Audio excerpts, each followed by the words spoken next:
개혁신당 이준석 후보가 이재명, 김문수, 이준석 3자 대결 여론조사에서 최대 14% 지지율을 기록한 것으로 나타났습니다.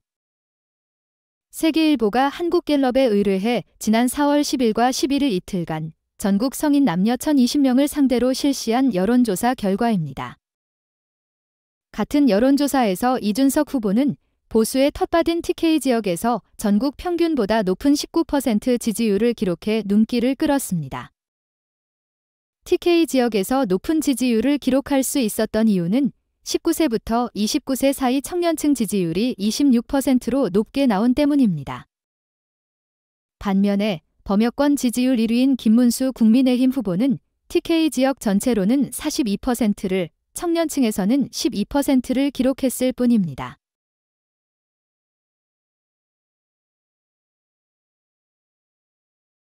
해당 여론조사가 오세훈 서울시장과 유승민 국민의힘 전 의원의 불출마 선언이 나오기 전에 진행된 사실도 눈길을 끕니다.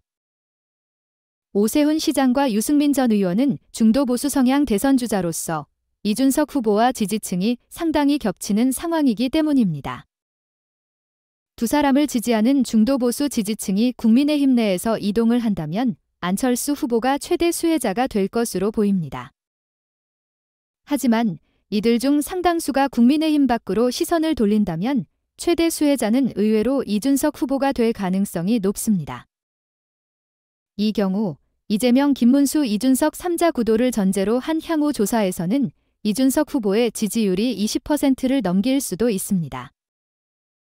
이런 일이 벌어진다면 이재명 후보가 40%대로 1강, 김문수 후보와 이준석 후보가 20%대로 2중을 형성할 수도 있습니다.